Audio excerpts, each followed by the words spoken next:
afternoon, everyone. Welcome to the webinar, Accelerating Student Success by Leveraging Assessment and Learning Data.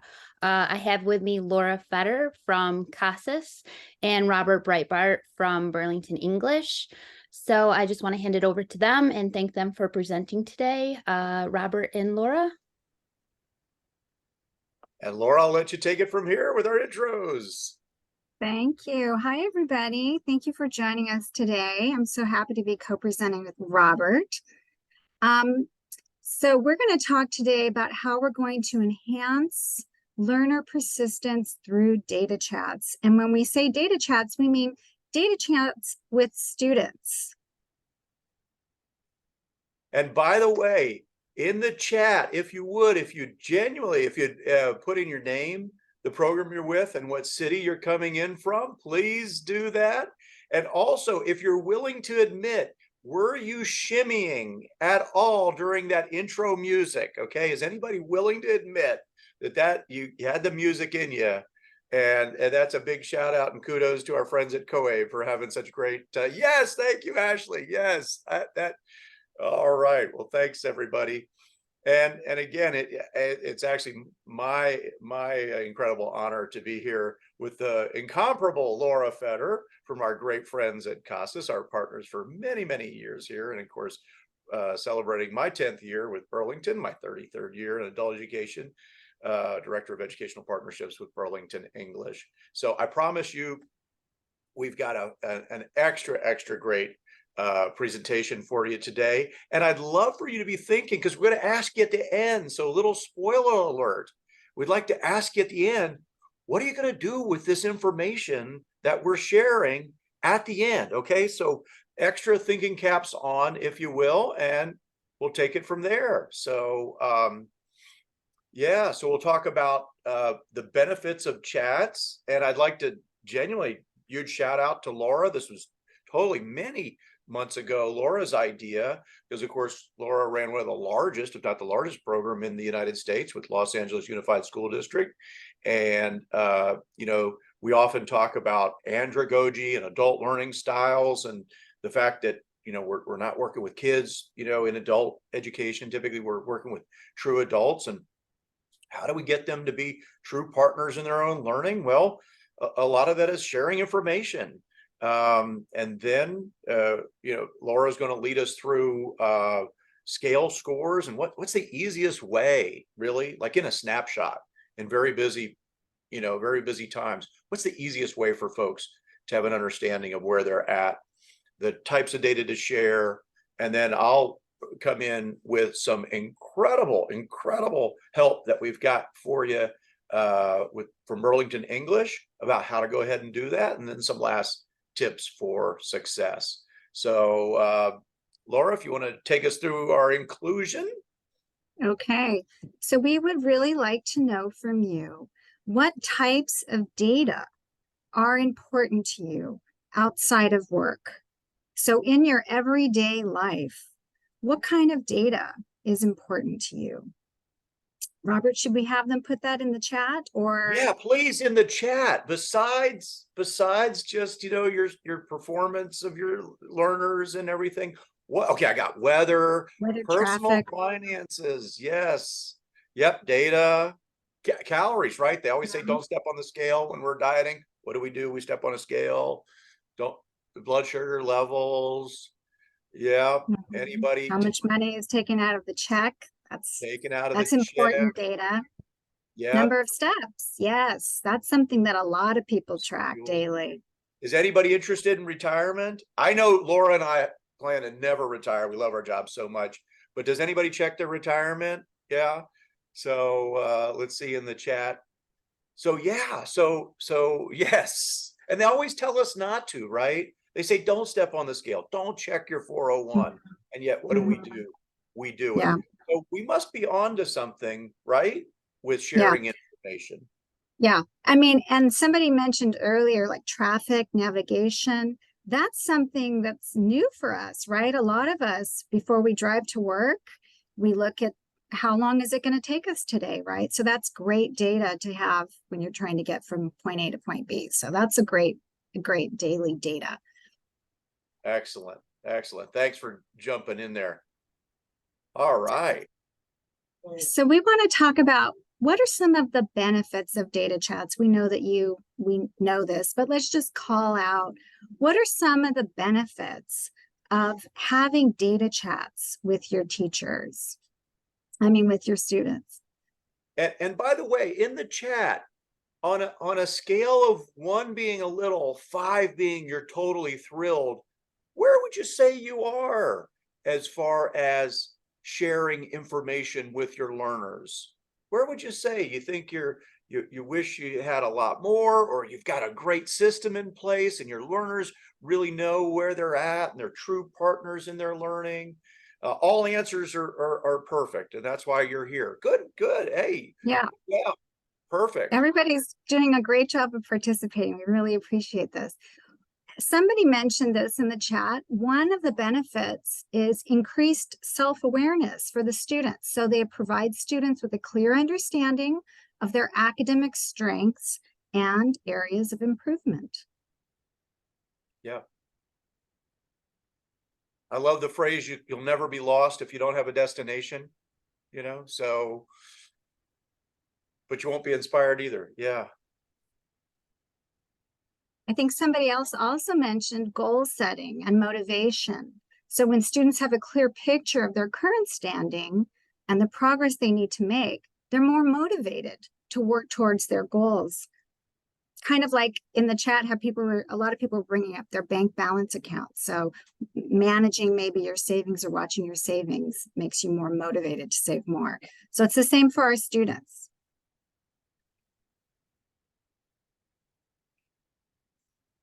Another benefit is personalized learning.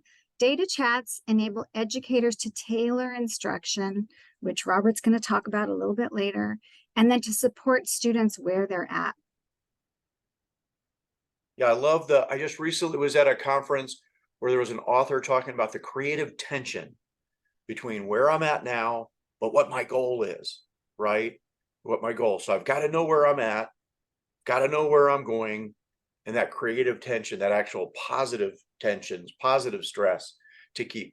So the longer I go with not knowing where I'm at and where I need to be, the less actual positive stress that's happening. Yep. Another benefit is improved academic outcomes. So when students have a clear understanding of their progress and then they receive personalized support, they're more likely to make informed decisions and take ownership of their learning, which helps them to make academic progress. And finally, one of the best, if you're a teacher or a former teacher, is enhanced communication and collaboration with your students. So if you're discussing your performance data with a student, they can take the time to express their concerns, seek clarification, and then collaborate with the teacher on what strategies would help them learn better. And this strengthens that partnership between students and teachers, which is why many teachers teach or love to teach.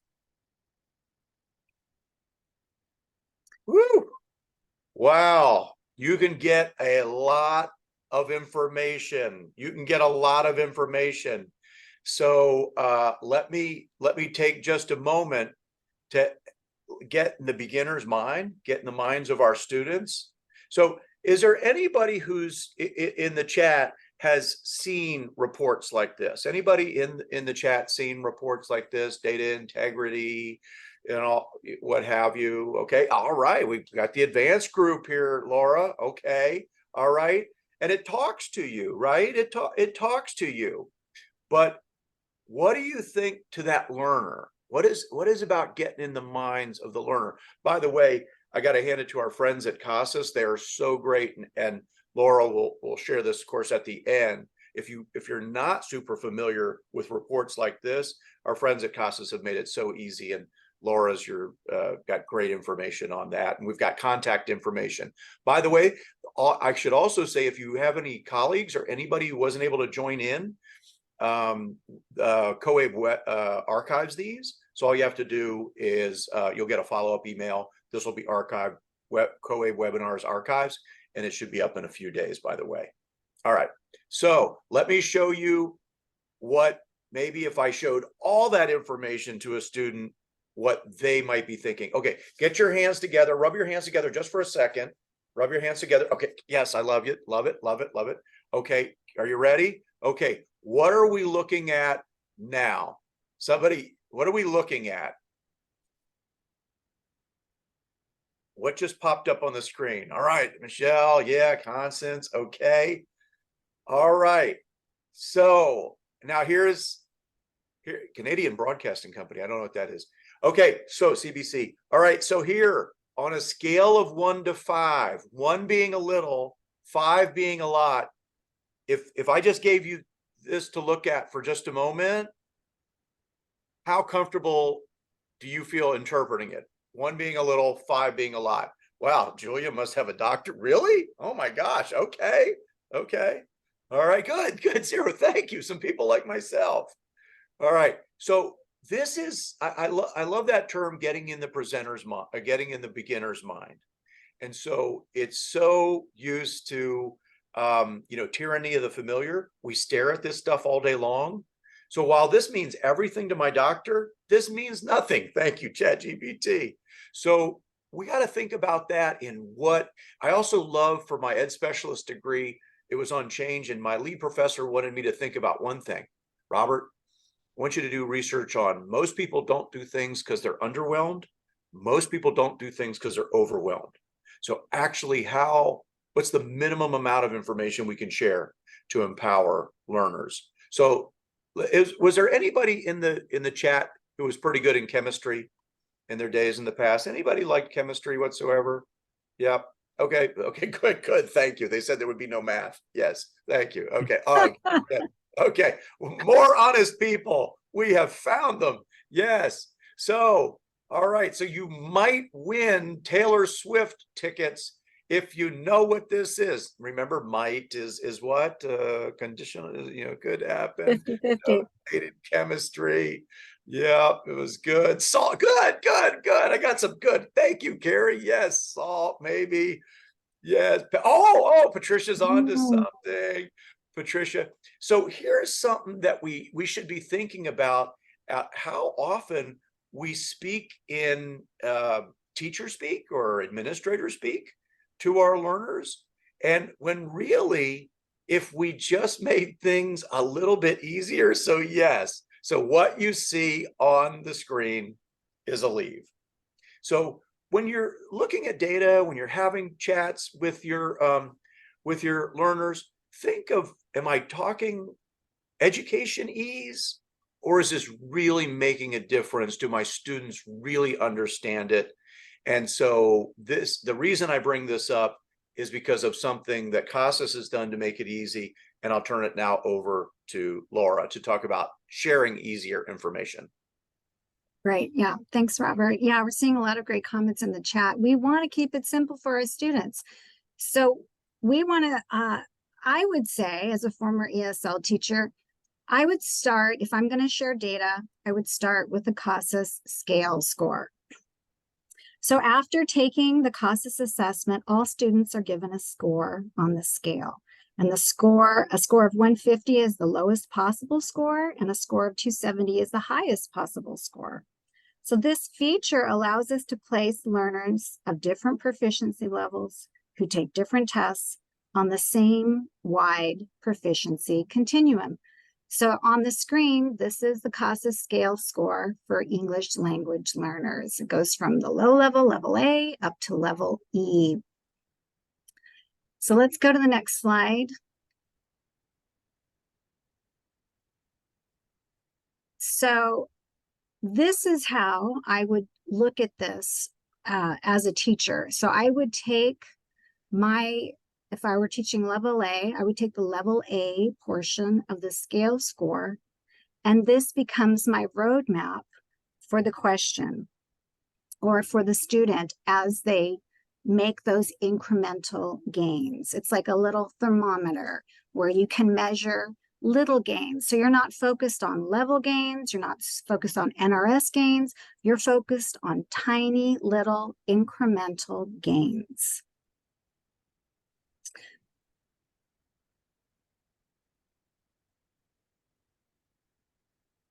So what's so great about the scale score? It's appropriate for adult learners. Sometimes when adult learners are given their grade level equivalency and they find out they're reading at a second grade level, that can be very disheartening for an adult learner. So using the CASAS scale score, it's appropriate for adult learners. It's easy to read and it's easy to chart and celebrate progress.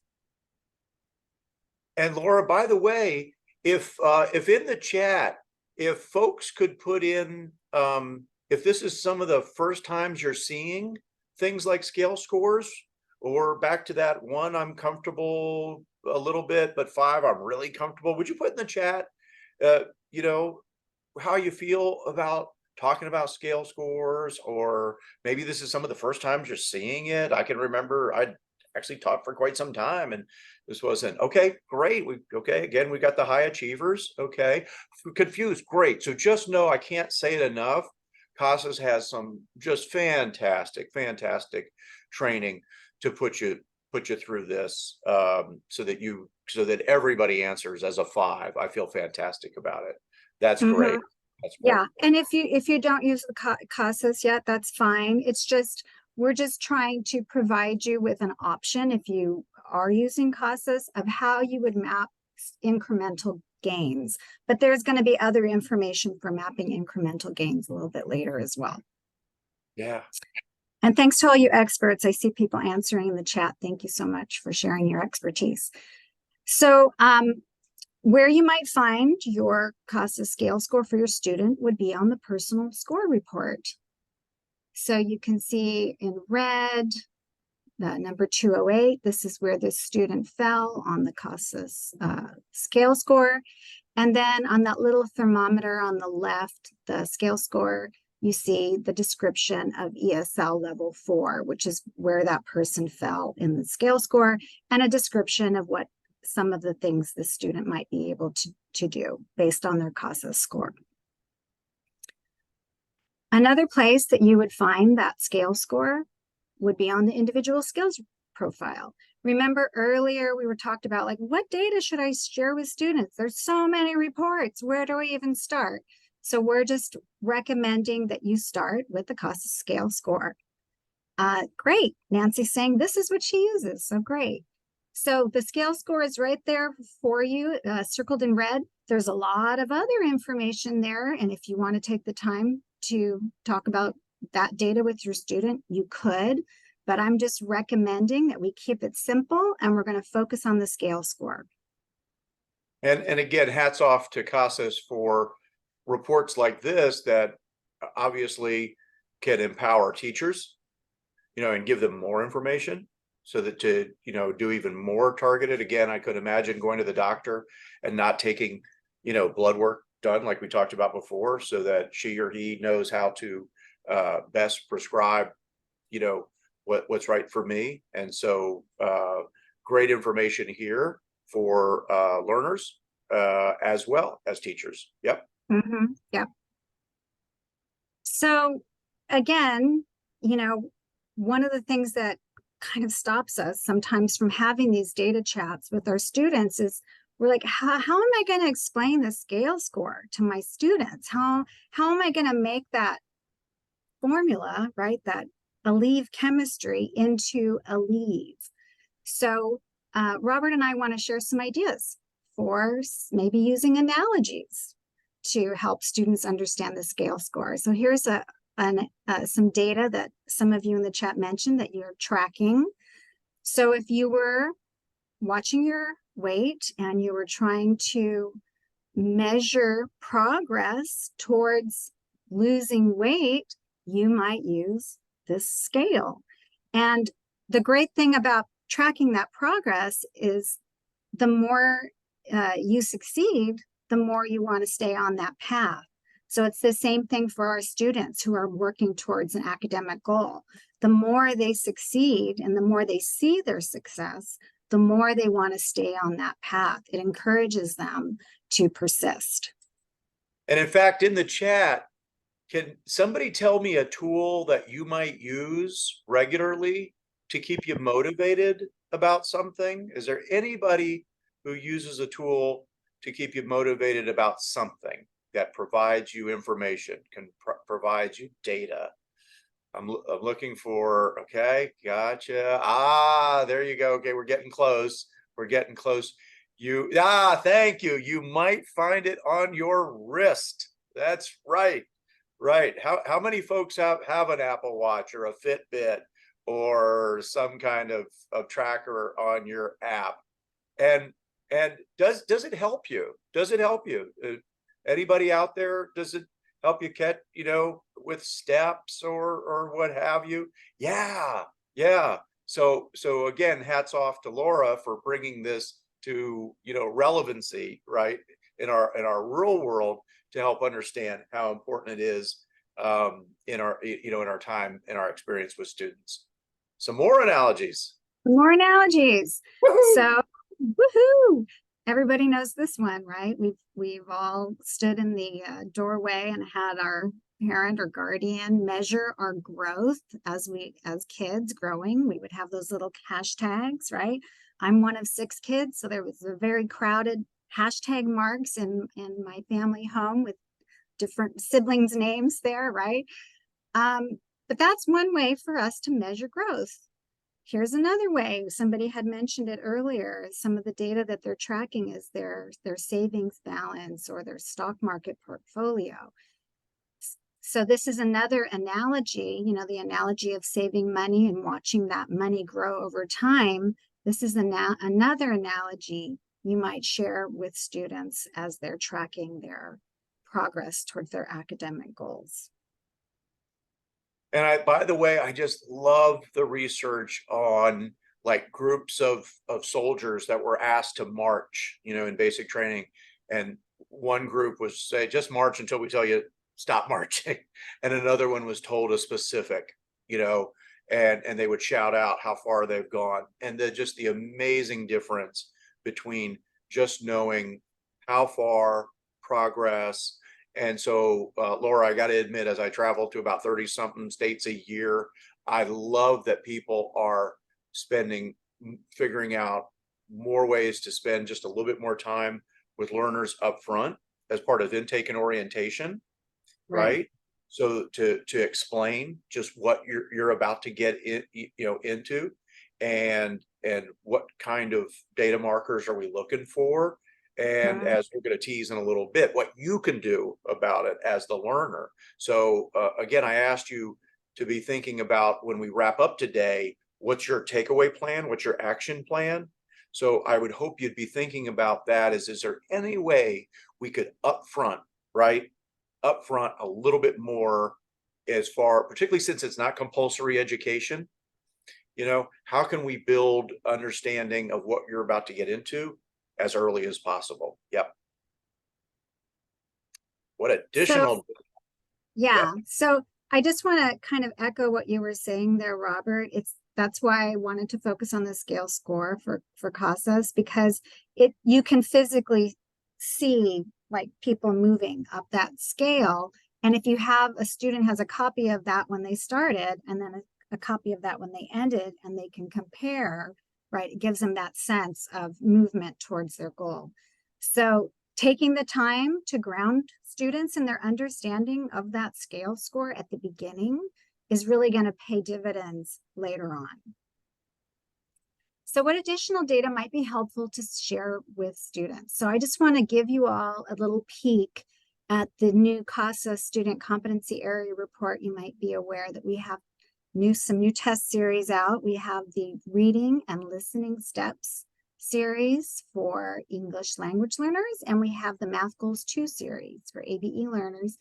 And this is how our new report, what it looks like. So you can see it's a lot more user-friendly than the other blue reports that we were kind of sharing at the beginning. And it makes it very easy for the student and the teacher to see what competency area a student should focus on. Robert's going to talk a little bit about an assets-based approach to looking at data and talking about data. And this is a great tool to focus on assets in that conversation. So you can see employment, community resources. Actually, let's go to the next slide, Robert, because there's a close-up of that. you can see that there's a couple of areas where, you know what, they've mastered that skill for that level. They don't really need to work on that one. What they need to work on is the health competency area, and that's where the most potential for growth is. And go ahead to the next slide. And then here's the description of what competencies we would want those students to get. Understand how to access and utilize the healthcare system, and then understand medical and dental forms and related information. So this is the new test format for the new series. And Pamela Joe echoes a great one. Thank you, fellow Floridian. Is what's the percentage of teachers across the country in adult education who are adjunct or part-time hourly? Anybody want to take a guess in the chat? The percentage of teachers who are part-time hourly across the, hey Betsy, hey, guess hey Carrie, real familiar faces. Nancy, Nevada, all right, great, yeah, it's really amazing. But overwhelmingly, it's about 9 out of 10 teachers across the country in ESL or HSE, high school equivalency, GD, HiSET, and on are part-time hourly. And does anybody want to take a guess on the paid planning time for those part-time folks? Anybody want to take a guess on the average of paid planning time? Not enough. Yeah. One of the recent ones, yeah, I've seen across the country was -30, Laura.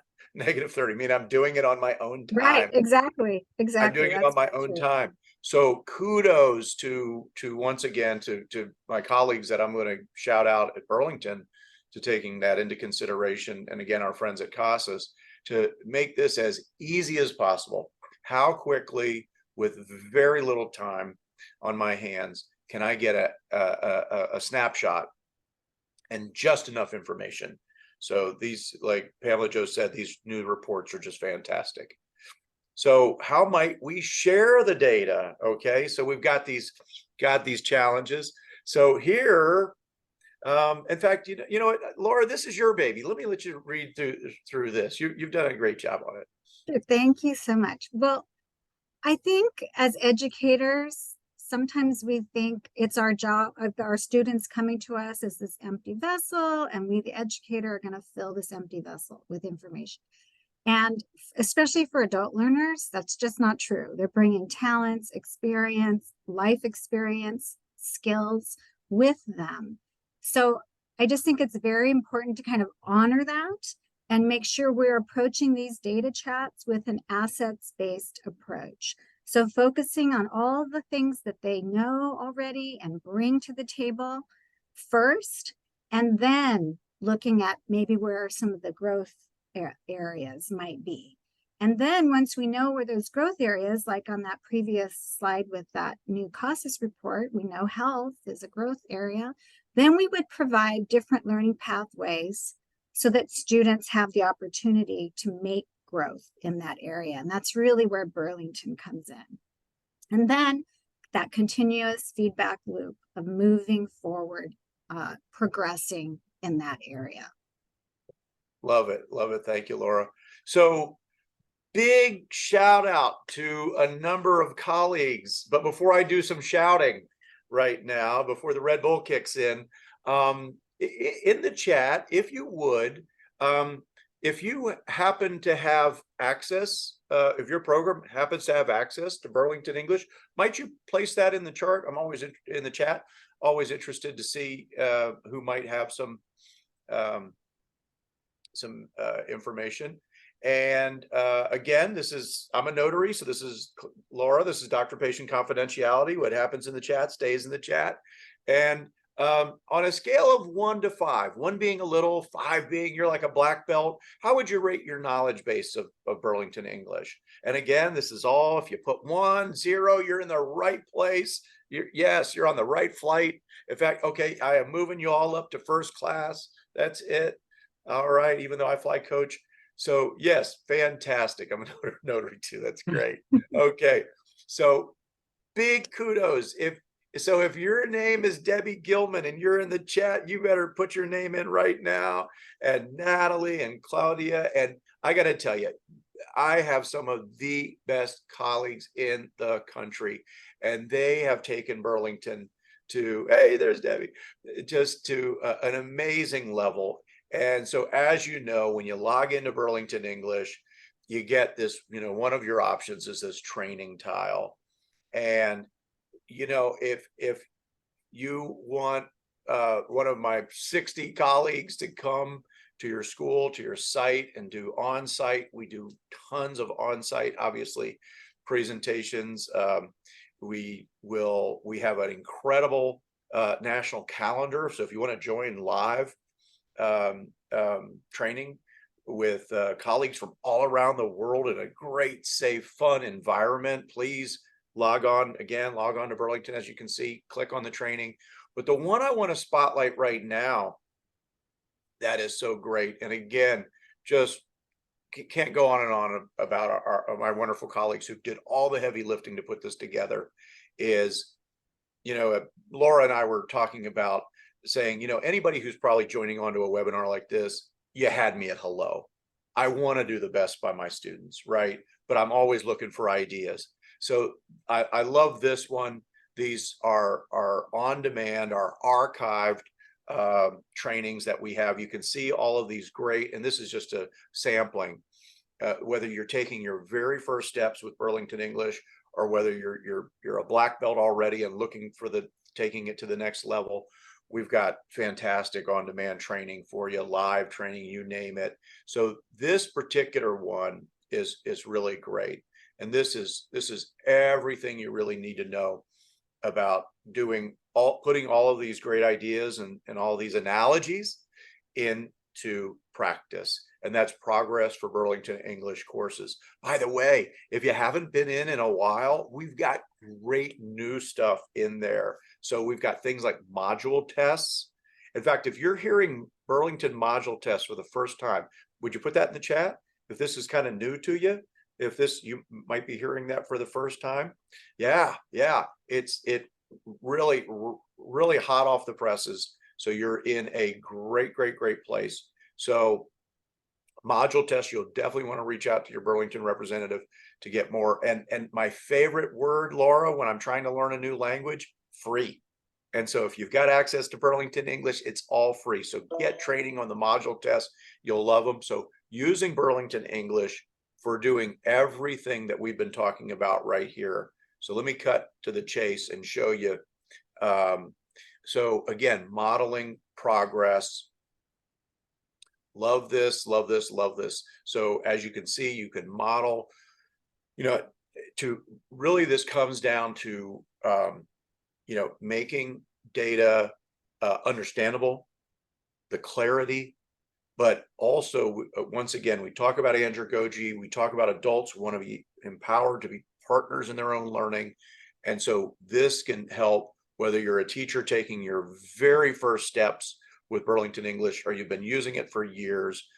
We really got you set up in the trainings that we provide with, explaining to learners. And this goes back to, by the way, if you can spend just a little bit more time at the very beginning, or as students join your class, explaining for every minute that you can spend just showing students a little bit about Burlington, you'll get hours, days worth of benefits.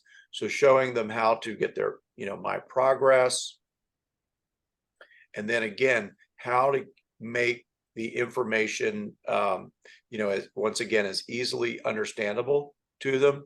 So, and ideas about scheduling, meetings. How do you make this happen? Right, Robert, I'm really busy. Yeah, but through this training, we show you how great time to carve in to, recognize student achievement. And once again, to empower learners. Again, for those of you who have, like myself, maybe an Apple Watch or Fitbit, really what I'm amazed at is they make it simple. I can look really quick, right? I can really quickly, I can get an idea right away at what I need to do, and I'm not blown away.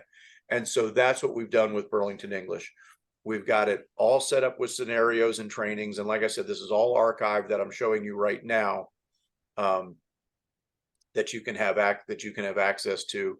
So, we pose, how could the teacher use this information to guide a conversation with Alejandro about his progress and student lessons, walk you through it. We make it super easy for you. We've chosen just the information that can be most motivating to students without being overwhelming. So like the total time on task per area, the fact that with Burlington, you can keep trying to achieve and get better scores. And, again, as you gain understanding, so best scores, and then you can even drill down to, particular areas as you see all throughout. And once again, this is just and also I think about how many of you all are using some type of blended learning. So in the chat, how many of you have some kind of expectation, or you're heavily encouraging your students to use Burlington at home? The fact that they can access it on their tablet, their PC, their phone. Okay, so that's the cool thing. We are seeing amazing amount of proxy hours, amazing amount. And I think of a term, though, that concerned me back in the pure book-based days, when students would go home and the amount of research that students would actually make errors and wouldn't take the time to go check them in the back of the book and actually become fossilized in their errors. But with Burlington, they get immediate feedback. They know exactly how they're doing. They won't, ever be stuck in something. So I love it. I love the, oh gosh, Garamina, I love the ideas in the chat. So again, this is all about empowerment and seeing incredible, amount of hours, and particularly if you're using blend flex or high flex, where their students are doing some work on site, maybe some streaming, but again, doing asynchronous. So I love this. By the way, I love things like this, and this is why I hope you join our trainings and everything, because we get to deeper dive into. If you look in the chat right now, as Gutierrez talks about, we could expect it, number of student hours, and maybe what kind of expectation should we share with students. But this is back to that, my Apple Watch, my Fitbit. I love this, just how easy it is, particularly if I'm obviously a working mom or dad and I've got a lot of going on. So I might be dipping into Burlington and then coming back and dipping in. Where did I leave off? So at the top of every page, top touch of a button, I can see exactly where I might have missed. I might have skipped over. I need to double back. I can, once again, it's right there. I can see my best scores. And again, these are just buttons right on the top of the screen. And again, your local representative can lead you through all this. But this is on each and every screen that I can check how much time I've spent. The motivation is really, really, really right there. This is another one. For those of you who answered that you're doing a lot more remote instruction, distance, or that maybe your students aren't live with you as much on site, but they're doing more asynchronous on their own. I love this, the messaging. Is there anybody in the chat who uses our messaging? And what I mean by this, of course, if this is the first time seeing it, is, of course, during the pandemic, a lot of folks were using like WhatsApp and different things to communicate with students, and they were like, oh gosh, but I'm not too thrilled about sharing my personal number, right, with my learners. And so what we did was we created this incredible messaging system within Burlington. So you just log on to Burlington, it's right there. The students see it when they log on, so you can communicate with your students. And I love it. You can do it with if you have multiple classes, you can pick just one class or multiple classes. You can select either one student or a group of students.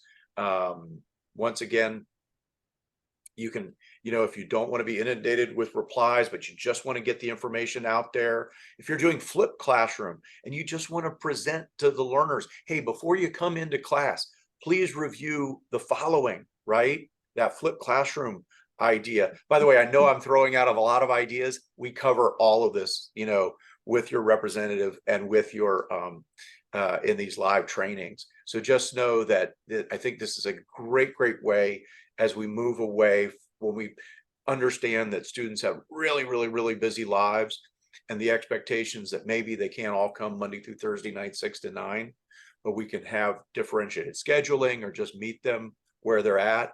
I love that we have things such as this. So yay. Can't rave enough about the things that you've seen on this. And this is what I'm going to show you now, also goes back to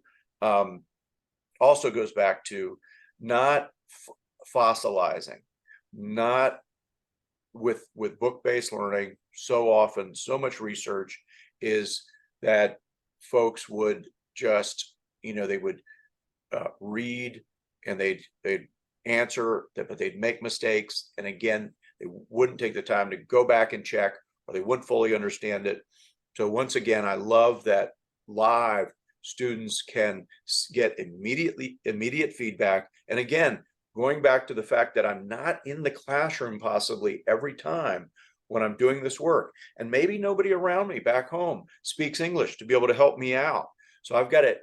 So the program does the heavy lifting for you, so that it identifies, you know, what they need to correct. We go into, you know, why there are errors made. Do you want to try to correct yourself? And again, back to that research and the dials that I was showing you with best score. So again, it really motivates them to keep trying and keep trying and keep trying. All right, good. So I'm all excited. So I hope you're going to sign up for some training. And now I'll turn it over to, as somebody who's got 8 dogs, pick the right one there, Laura. So I'll turn my favorite pooch over to you.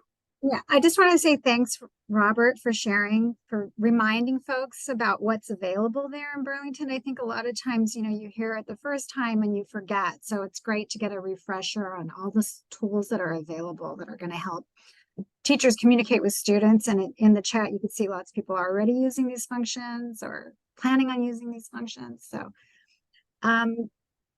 but I guess kind of something that we really want to stress is we want to build positive associations with data with our students, because a lot of times people, I know in the world of CASAS, you're not going to believe it, but sometimes people don't want to take a CASAS test. No. So we really, yeah, sometimes people don't like to take tests. Can you believe that, Robert? Anyway, so we want to build positive associations with that data, getting those results, knowing that it's going to help them, that they're going to move forward in their lives and their goals. So one of the best things that I think a teacher can do is have one-on-one time with their students, because students love one-on-one time with their teachers. So if students know that after they take that assessment, they're going to get one-on-one time with their teachers to review those results, they're going to have a positive association with that assessment and with becoming familiar with what they know and what they don't know. Also, you might want to create an event. Like you could have a little party when you get your CASAS test results. You can make it a celebration and have music and I shared that new report, like show kind of like the whole class results report and say, hey, everybody, it's great. Everybody knows how to do employment activities. This is great. We don't have to worry about that. We're going to focus on just health this term for that competency area or content center, whatever, but make it an event and celebrate it.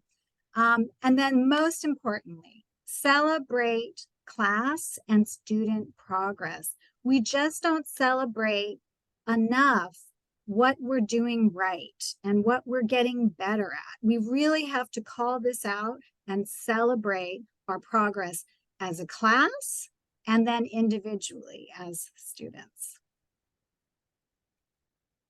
I love it. And I love the thank you for all the folks in the chat. Aren't these great? Isn't it amazing how we can get so used to, just are doing the great job of teaching. We're so excited about what we want to teach and everything, but then to be thinking about that really in the end, this is the humanity of it all. And really what is the psychology of change and how are we motivated? How do we become part of it? And how do I and all these spillover benefits, like how in the end do I I'm actually getting closer to my school. I'm getting closer to my teacher. I'm getting closer to my classmates in all of this. So yeah. And then I just want to say too, Robert, I know many times people have a long-term goal, like they want to get their high school diploma or they want to pass their GED or whatever that is. And those are great goals, but we have to celebrate progress towards those goals, those little incremental steps, because that's what helps students to persist and stay on track. Yeah. How about a quick chat one? I ran in continuing ed when I was a local director in Florida. I ran a lifelong learning class, basic fitness, at a Gold's Gym there, provided a space. And I was telling the owner about the statistic I saw about in open entry programs around the country. What's the dropout rate or stop out rate? I start a adult education class, ESL, GED, something like that, ISET, but then the program doesn't see me for a few weeks, okay, or maybe for a few months, or maybe not again. So stop out, drop out, whatever you want to call it. What do you think the percentage of individuals who start adult education classes and they're not seen for quite some time? Anybody want to get a percentage of what the percentage of learners who sign up to take an ESL class, sign up to take a over been a lot of studies. I haven't seen one done in about 15 years, but it's pretty consistent. It's about 50% of individuals who come across the country to sign up for ESL, sign up for GD, HiSET, you name it. I won't see them after that first month. I won't see them after that first month, maybe for another month, maybe for weeks, but maybe not forever. And it was funny, that owner of that Gold's Gym said, Robert, that's the exact statistics I have.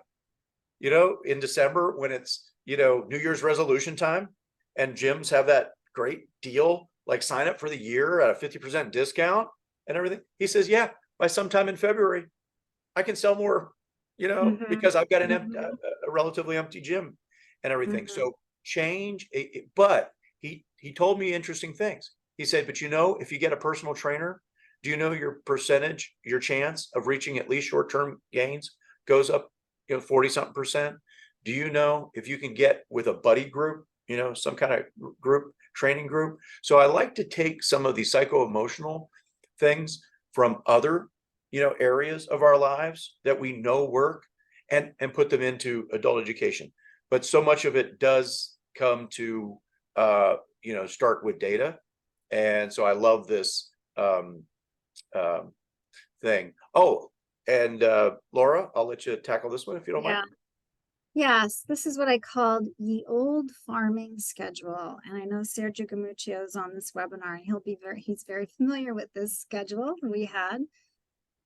So what you want to do, you're going to pre-test your students and you're going to share those pre-test scores as soon as possible after the test, because there's nothing worse, or there might be some things worse, but it's not good to take a test and then never know what the results of that test were. That's really like a waste of time for the students. Then you're going to develop awareness about the scale scores. They're going to get the results. Here's where you're starting from, right? And we're going to track that throughout that term or program. Then you're going to highlight the area you're working on together as a class. So for example, when I was a teacher, I would pull out that report and say, hey, everybody, remember we got the results? This is what we're all struggling with. We're going to work on this together. And in fact, we're doing a lesson on that today. We're going to focus on this and we're doing it today. So you're tying those things in, and you can do that with Burlington English. Remember, everybody, you struggled with this. We're going to the lab. We're going to pull out our Burlington English and we're going to work on it today, right? So people really see that connection between this is their area of weakness. We're addressing that area of weakness. If you went to the DMV to pass the DMV test and you didn't pass it, as an adult, you would go home and review what you needed to work on, right? And then you'd go back and take that test again. So then for the post-test, you're going to take that post-test, you're going to share those results as soon as possible and celebrate your incremental gains as a class, like we improved as a class, and then individually as students, we improved individually. Great. I love the strategies, right? Yeah. And here are some tips for finding data chat time, because as you said, Robert, there's not a lot of time for teachers to prep.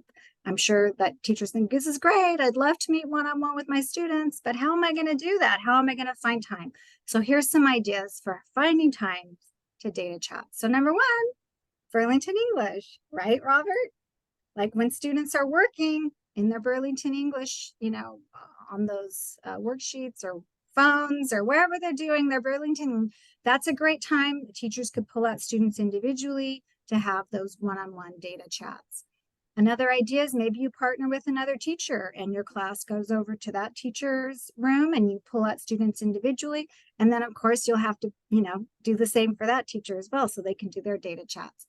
Another idea is you have individual quiet work time with your class and you just pull students out individually, and small group project time, or you might have a guest speaker and then you can also pull your students out individually to have those data chats. Again, students love time one-on-one with their teachers, especially English language learners. They love that conversation practice.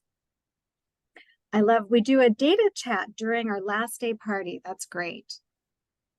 Any other ideas, Robert, or anything you want to amplify here? Just the Burlington English? I think it's great just making it a part. And I love your other analogies as well. Okay. Now this is the tough one, right? This is the courageous conversation. What if you have a student who didn't demonstrate any apparent growth? Right? They're kind of stuck on the scale score. You can't really celebrate some progress in that way. So here's some other analogies you may want to lean into with your students during your data chat. You can talk about the fact that they're strengthening their roots. So just like the roots under a tree, you don't necessarily see that, but they're building those skills, those foundational skills to make their tree strong and beautiful. Or another analogy is they're building their foundation. So you may not see the beautiful paint and curtains and, quartz countertops, but the foundation is getting built and strong that they're going to build on later. So these are just a couple of analogies in case you don't have something you can celebrate. Do you want to take this one, Robert? I gotta hand it to we did a version of this presentation at the CASAS Summer Institute, which if you've never been before, mark your calendars in June of next year. It's a fantastic conference, the CASAS Summer Institute, every June in Southern California. And so I got to hand it to Francisco, was it Cepeda, I believe, who helped us say what else besides just instructional data and CASAS data, how can we help folks, make even small wins, if you will, or large wins. So I love that maybe you can build in and have reflection to learners about, hey, when you came in, you shared with us you'd never used a mouse before, or used it, just a little bit, and never really logged into computers, never had done Zoom before, so on and so forth, that you had barriers about attending class, that you used your phone for some basic things, but really not, really the kind of things that is potential.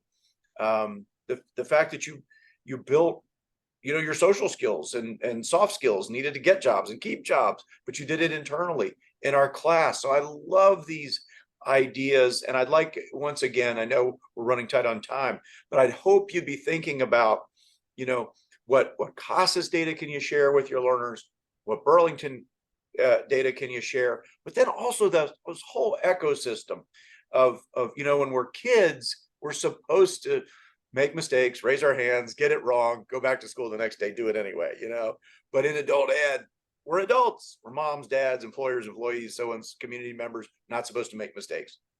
So how can we, again, have a definite glasses half full, approach to all this? What are all the things you could do? Celebrate each and every day. So with our time, please, I'd love you to consider, again, joining in on some CASAS training. Laura, I know you've got so many options for folks. Yep, we have lots of options. We have a webinar coming up on October 11th. You can go to casas.org to find out more information.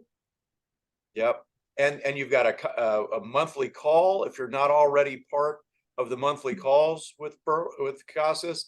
And also Yep. for myself, oh my gosh, we've got scores and scores of colleagues all around the country who would love And you're to right there in the middle, Robert, right there in the center of it all. Yes, with my high school senior photo there. Yes, so please, if you have access to Burlington English, we'd love to get you started, and you can start just by logging in on your training tab. We would love to be there. So this is our contact information. And by the way, mark your calendars, please. Monday, October 23rd. This is a big day. It's almost a national holiday. It's when Laura and I come back to a COABE webinar. Okay, I know.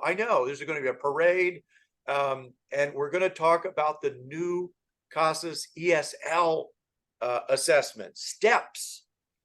And so be on the lookout for information from Burlington CASAS, from COABE. So that's October 23rd, and about the rollout of the new ESL test and how Burlington matches what you need for a successful launch. So thank you, everyone. Thank you, Laura. Thank you, Robert. That's great. And now our great friends, Bethel at COABE. Thank you everyone for joining us today. I'm going to launch a poll for you. Can you please take the poll before you leave? Certificates will be sent to your email about 24 hours from now. So expect those within 24 hours. And like Robert said, the recording should be up on our website within a couple days. And everyone have a great afternoon. Thank you again. Thanks, Robert. Thanks, Laura. Thank you. Thanks, COABE. Thanks, Bethel. Thanks, Laura. Thanks, everybody.